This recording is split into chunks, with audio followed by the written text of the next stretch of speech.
दुनिया के कोई ऐसे माता पिता नहीं हैं जो अपने बच्चों के बेहतर भविष्य के लिए दिन रात कड़ी मेहनत ना करें। लेकिन कुछ बच्चे ऐसे होते हैं कि अपने ही जवानी के दरिज पर पहुंचने के बाद खुद अपना फैसला लेना शुरू कर देते हैं, लेकिन कुछ फैसले लेकर वह खुद मुसीबत में पड़ जाते हैं, जिनकी वजह से उनका हंसता खेलता परिवार भी तबाह हो जाता है। आज की घटना में सेम कुछ ऐसे ही होता है कि एक गाँव में एक घर में शादी होती है और शादी की तैयारी बड़े धूमधाम से चलती है, लेकिन उसी शादी के बीच घर में पूरी तरह से मातम सा फैल जाता है। लेकिन गांव में जब पूरी तरह से खबर फैलती है तो इसे सुनने के बाद लोगों का कलेजा तक थर्रा सा जाता है। आखिर क्या था आज की घटना में? आज की घटना में क्या हुआ? आज की घटना की आप पूरी तह तक सच्चाई जानने के लिए इस वीडियो को आप लास्ट तक ज़रूर देखिएगा। नमस्कार दोस्तों, मैं प्रदीप कुमार आपको इस टेढ़ी बात चैनल पे मैं स्वागत करता हूं।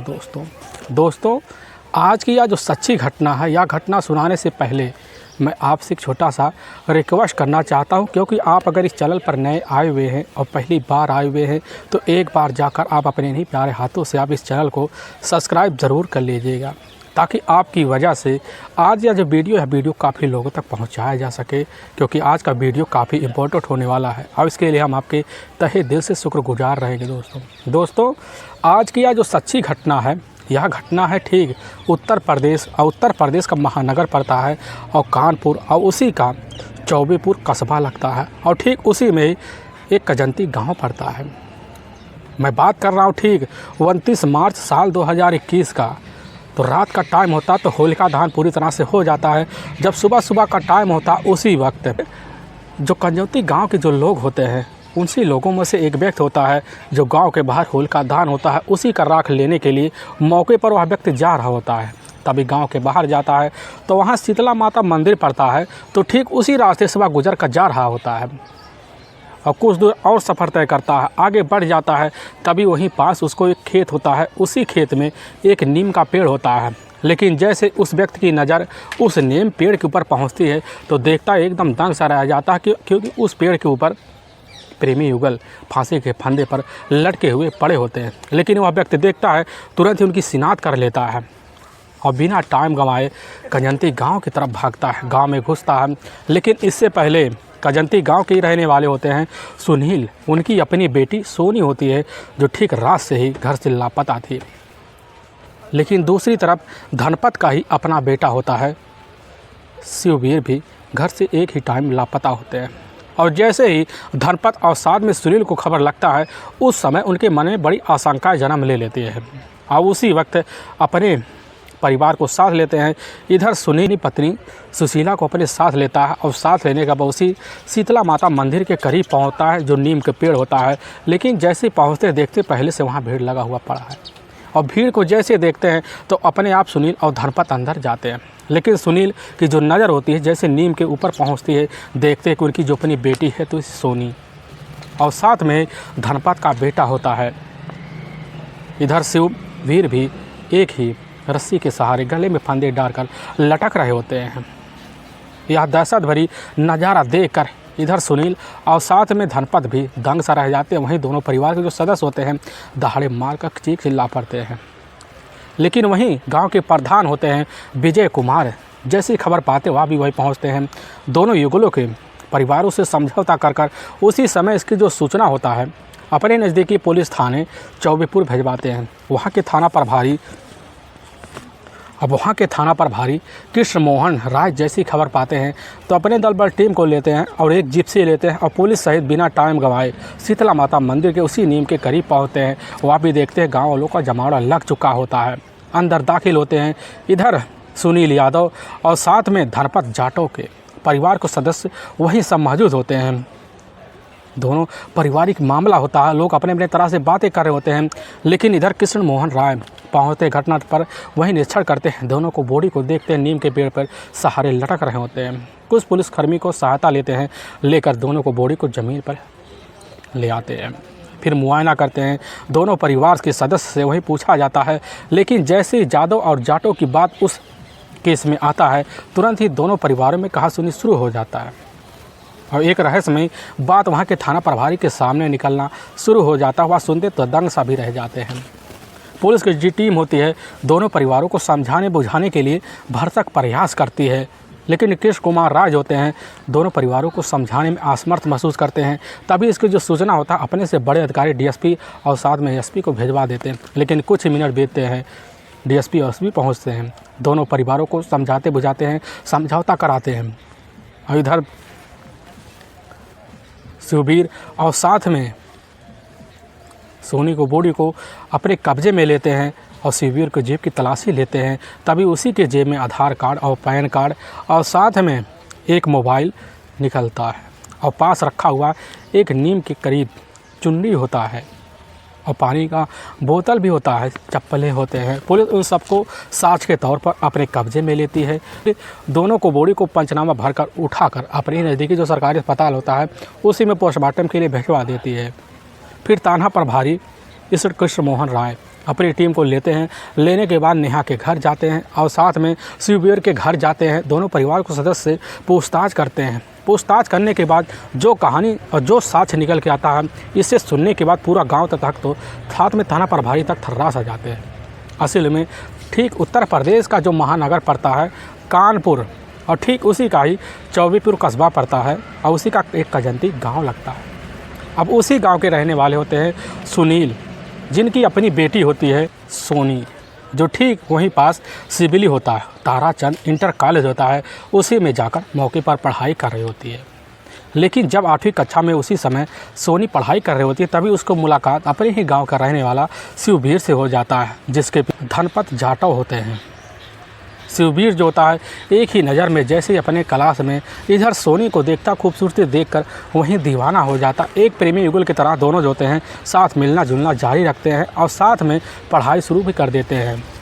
दोनों का बचपना एक साथ बीतता, लेकिन जब वक्त भागता है, वक्त भागने के बाद दोनों एक दूसरे के इतने करीब हो जाते हैं कि साथ जीने मरने तक कसमें खा लेते हैं, वादे तक कर लेते हैं और दोनों इसी मुताबिक अपनी ज़िंदगी जीने लग जाते हैं। ऐसे ज़िंदगी जीते जीते जैसे ही 8वीं की परीक्षा नज़दीक आती है तो उसी बीच इसकी जो खबर होती है या खबर जाकर इधर सुनील यादव को लग जाता और जैसे अपनी बेटी के बारे में इस तरह की बात जान पाते तो एकदम दंग से रह जाते। अपनी बेटी सोनी यादव को अपने करीब बुलाते हैं और समझाते बुझाते कहने लग जाते हैं कि बेटी वह तो लड़का हमारी बिरादरी का है नहीं और साथ में जाटव है, हमसे ऊंचे पद पर है, अगर कहीं ऊंच नीच हो गया तो हमारी यादव बिरादरी का काफ़ी बदनामी होगी और इसीलिए बेटी तुम अपने हद में रहो। लेकिन यह बात जब सोनी सुनती है तो एकदम से चौंक जाती है, सोचने लग जाती कि आखिर क्या प्यार करने के लिए जाति जानना ज़रूरी है या जात की सहमति ज़रूरी है। यही सब बात सोच सोचकर सोनी परेशान हो जाती। पूरी रात बीत जाता है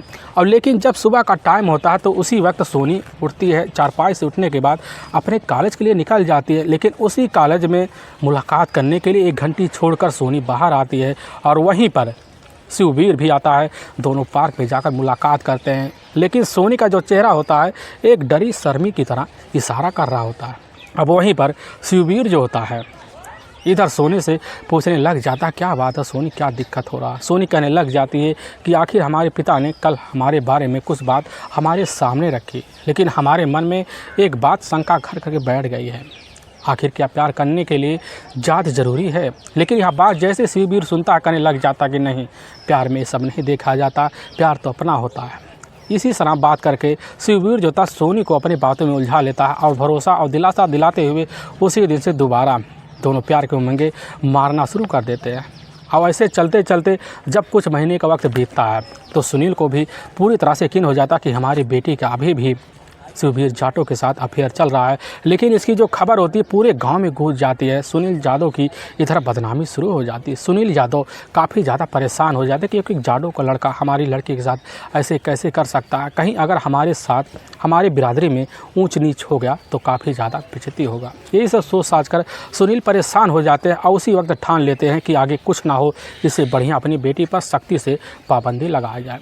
तो उसी वक्त फैसला लेते हैं और अपनी बेटी का इधर 8वीं का जो पढ़ाई होता है उसी वक्त बंद करवा देते हैं और घर गृहस्थी में सोनी को लगवा देते हैं। और सोनी जो होती है घर गृहस्थी में उलझ सी जाती है। लेकिन दूसरी तरफ इधर शिववीर जो होता है आगे की पढ़ाई जारी करता है। सुनील सोच बैठते हैं कि अब पढ़ाई छूटने की वजह से हमारी बेटी सोनी सुधर जाएगी और इधर शिववीर जो होता है हमारी बेटी से दूरी बना लेगा। लेकिन जब भी मौका मिलने के बाद सोनी चूकती नहीं। गांव में जाती, बाहरों में जाती, इधर शिववीर से मुलाकात करती, फिर अपने रिश्ते को अंजाम तक दे लेते। यह रिश्ते का सिलसिला जब बेधड़क चलने लग जाता है तो इधर शिववीर को भी यकीन हो जाता है कहीं ना कहीं हमारे प्यार में हमारी बिदरारी अड़ंगा बनने वाला है। तो इसी बीच सोनी जो होती है एक दिन मुलाकात करते हुए खुद जाकर शिववीर से कह बैठती है कि हमारे पिता हमारी बिरादरी के खिलाफ़ काफ़ी ज़्यादा हो गए हैं, हमारे प्यार को जुदा करने की भरपूर कोशिश कर रहे हैं, हम तुम्हारे अलावा किसी को नहीं चाहते। यह बात शिववीर भी सुनता है, कह जाता हम भी यही चाहते हैं कि अपने दिल की रानी तुम्हें बनाएं। काफ़ी भरोसा दिलाता है, जिन्हें मनने की वही कस्में भी दे देता है। सोनी को विश्वास में कर लेता है और सोनी को यकीन हो जाता है कि हमारा साथ देने के लिए इधर शिववीर पूरी तरह से तैयार है। और उसी दिन से अपनी प्यार की जो मंगे होते पूरी तरह से हिलोरे मरवाना शुरू कर देते हैं। तभी एक दिन सोनी की जो अपनी माँ होती है इधर संतोषी खुद जो होती है सोनी से पूछ बैठती है कि बेटा इसमें कितनी सच्चाई है। लेकिन सोनी अपने दिल की हिम्मत को बड़ी तेज़ जगा लेती है, अपनी माँ के सामने बेधड़क करने लग जाती है कि माँ जी शिववीर जो होता है काफ़ी अच्छा सा लड़का है, देखने में ठीक ठाक भी है, उसका किसी से लेन देन तक झगड़े तकरार तक नहीं हुए हैं, इससे अच्छा लड़का नहीं मिल सकता। संतोषी जैसे यह बात सुनती सोनी के द्वारा तुरंत ही दंग सा रह जाती है, कहने लग जाती है कि अगर तुम्हारे पिता और हमारी बिरादरी को इस बात की भनक लग गई तो बिरादरी में काफ़ी बदनामी तो होगी, तुम्हारे पिता भी हमारे ऊपर भन्ना से जाएंगे क्योंकि वह जाटो जात का लड़का है, इसीलिए हमारा और साथ में उसके जात का बहुत फ़र्क है। कुछ हमारे मर्यादे होते हैं, उसी मर्यादे में हमें परिवार के साथ रहना चाहिए। इधर सोनी अपनी माँ को बात को बड़ी समझती है, लेकिन कुछ देर बाद उल्टा जवाब दे देती है, जिसकी वजह संतोषी में भड़क जाती है और भड़कने के बाद तू तड़ाक कर देती है और सोनी वहाँ से तो चली जाती है। उसको भी यकीन हो जाता है कि हमारे परिवार वाले हमारे रिश्ते की मंजूरी कभी नहीं देंगे। और दूसरे दिन फिर मिलती है, इधर शिववीर से फिर वही बात कर देती है। शिववीर फिर भरोसा दिलाता है, इधर सोनी कह देती है क्यों ना चले हम घर बार छोड़कर कहीं परदेश भाग चले। शिववीर सुनता है, दंग से रह जाता, कहने लग जाता है यह कतई हो नहीं सकता क्योंकि इसकी वजह से हमारे परिवार का और साथ में तुम्हारे जादव परिवार का पूरी तरह से बदनामी होगी, और जब बदनामी होगी तो हमारे गांव में हमारे परिवार का जीना दुश्वार हो जाएगा, इसलिए हम कोई ऐसा कदम नहीं उठाएंगे जिस वजह से हमारे परिवार का काफ़ी बदनामी हो। सोनी भी कह देती है कि आखिर रास्ता क्या है। शिववीर भी कह देता है हमारे पास बस एक ही रास्ता है कि अगर हम साथ जी नहीं सकते तो साथ मर तो सकते हैं, ताकि इस प्यार को दुनिया बरसों तक याद रखे। सोनी भी यह बात सुनती कहने लग जाती है कि हमने तुम्हारे साथ जीवन बिताने का निर्भर वादा कर लिया है और ज़िंदगी में कभी पीछे नहीं हटेंगे, लेकिन जब तुम फैसला ले लिए हो तो तुम्हारे साथ है। लेकिन उसी दिन से दोनों जो अपनी ज़िंदगी का परवान चढ़ाते हुए आगे रिश्ता बढ़ाना शुरू कर देते हैं। लेकिन तभी सोनी के जो पिता होते हैं इधर सुनील जो होते हैं अपनी बेटी की इस हरकत को लेकर काफ़ी चिंता में पड़ जाते, सोच बैठते हैं कहीं हमारी बेटी आगे चलकर ऊंच नीच कदम ना उठा ले। अब इसीलिए इधर सुनील अपनी बेटी के रिश्ते की तलाशी करने के लिए रिश्तेदारों को खबर तक दे देते हैं। रिश्तेदार भी खबर पाते हैं, अपनी बेटी के रिश्ते के लिए बात करते हैं। तभी उनके कुछ अपने रिश्तेदार होते हैं, उन्हीं रिश्तेदारों के द्वारा पता चलता ठीक उत्तर प्रदेश के ही बिल्हौर का ही जो शहर पड़ता है उसी का धसी एक निवादा गांव पड़ता है। उसी गांव के रहने वाले मेवाराम उन्हीं का बेटा अमर है। उसी के साथ इधर जाकर जैसे ही खबर पाते हैं अपनी लगन अपनी बेटी का अमर के साथ लगवा देते हैं और ठीक तिलक का दिन ही 20 अब मार्च रख देते हैं और शादी का दिन भी 30 मार्च साल 2021 ही रख देते हैं। लेकिन इसकी खबर जैसे सोनी को पता चलता है, सुनने के बाद एकदम सा दंग से रह जाती है। इसकी जो सूचना होती है या सूचना जाकर शिववीर को देती है और शिववीर सोचता है और समझता है, काफ़ी समझ बूझ के फैसला भी लेता है क्यों ना चले, अगर हमारी शादी हो भी रही है तो अपनी ज़िंदगी को समाप्त करने के लिए इसी वक्त फ़ैसला ले ले। सोनी सुनती कहने लग जाती है ज़िंदगी समाप्त करने से पहले हम अपने मांग में तुम्हारे नाम का सिंदूर देखना चाहते हैं और इसके अलावा हम अपने मांग में किसी का सिंदूर देखना नहीं चाहते। यह फैसला लेते हैं, लेने के बाद अपनी ज़िंदगी को ख़त्म करने के लिए उसी दिन से निर्णय ले बैठते हैं। लेकिन दूसरी तरफ सुनील जो होते हैं अपनी बेटी की शादी लेकर बड़ी खुश होते हैं। तरह तरह के रिश्तेदारों में न्योता तक बांट देते हैं, सभी न्योतेदार लगभग वहाँ आना शुरू हो जाते हैं। शादी की रस्में जितनी भी होती है सभी बेहतर तरीके से सुनील अपनी बेटी के लिए निभाना शुरू कर देते हैं, मंडप की तैयारी करते हैं। लेकिन तभी ठीक 28 मार्च साल 2021 का ही जिस दिन पूरे भारत में होलिका दहन होता है, उसी रात लगभग 10 बजे के आसपास टाइम होता है। सभी लोग होलिका दहन कर कर अपने घर के लिए रवाना हो जाते हैं। लेकिन जैसे ही 12 बजे के आसपास टाइम होता है तो सोनी ज्योति अपने घर से अपने साथ कुछ सामान लेती है और अपने घर से निकल जाती है और गांव के बाहर शीतला माता का मंदिर होता है, उसी मंदिर पे पहुंचती है और वहीं पर खड़े होकर शिववीर जाटों का इंतज़ार करती है। लेकिन कुछ ही मिनट बीतते हैं। कुछ मिनट बीतने के बाद शिववीर जाटो जो होता है अपने साथ कुछ बैग और बोतल लेकर पहुंचता है और मंदिर में दोनों जाते हैं। शीतला माता को अपनी मां मानकर दोनों अपने रीत रिवाज के तहत मंदिर में शादी करते हैं और मांग में सिंदूर इधर जो होती है अब सोनी शिववीर के नाम की भर लेती है। भरने के बाद जो होता है दोनों वहाँ बैठकर कुछ बातें करते हैं, अपने रीति रिवाज से बातें करते हैं। लेकिन उसी वक्त सुबह का 4 बज जाता है और जैसे 4 बजता है तो उसी वक्त शिववीर जो होता है सोनी से कह देता है कि हमारी ज़िंदगी का जो सफ़र था, जो यारी दोस्ती था, अब यहीं तक लास्ट है। आगे सुहागरात की जो दुनिया है अगले जन्म में बिताएंगे। और यह बात बोलकर उसी वक्त शिववीर और सोनी जो होते शीतला माता मंदिर से निकल जाते हैं। निकलने के बाद कुछ ही मीटर का सफ़र तय करती हैं और जैसे ही आंसू कटिहार के खेत में पहुंचते हैं तो वहाँ एक नीम का पेड़ होता है। उसी नीम के पेड़ पर इधर दोनों चढ़ जाते हैं और वहीं अपने ही बैग से इधर शिववीर जो था रस्सी निकालता है और नीम के एक डाढ़ पे रस्सी को लगा लेता है और दोनों अपने गलों में लगा लेते हैं। लगाने के बाद दोनों वहीं से छलांग लगा देते हैं, फिर दोनों के प्राण पखेरु हो जाते हैं। लेकिन जैसे सुबह का टाइम होता है, सुबह के टाइम में शादी का जो माहौल होता है, होली का जो त्यौहार होता है, एकदम गांव में मातम सा पसर जाता है। लेकिन वाकई में दोस्तों पुलिस के सामने जब यह सच्चाई दोनों परिवार के सहमति से आता है, इससे सुनने के बाद लोगों को अपने कानों पर कतई यकीन भी नहीं होते हैं कि जिस घर में शादी की शहनाई सिर्फ एक दिन बाद गुजरे वाली थी, आखिर उस घर की वजह से पूरे गाँव में मातम कैसे पसर गया। दोस्तों हमें इस घटना का सुनाने का उद्देश्य किसी के दिल को ठेस पहुंचाना नहीं है, बल्कि आपको यह बताना है कि आप जहां भी रहें आप सावधान और सतर्क जरूर रहें। दोस्तों फिर मिलेंगे एक नई वीडियो के साथ, तब तक के लिए जय हिंद और जय भारत।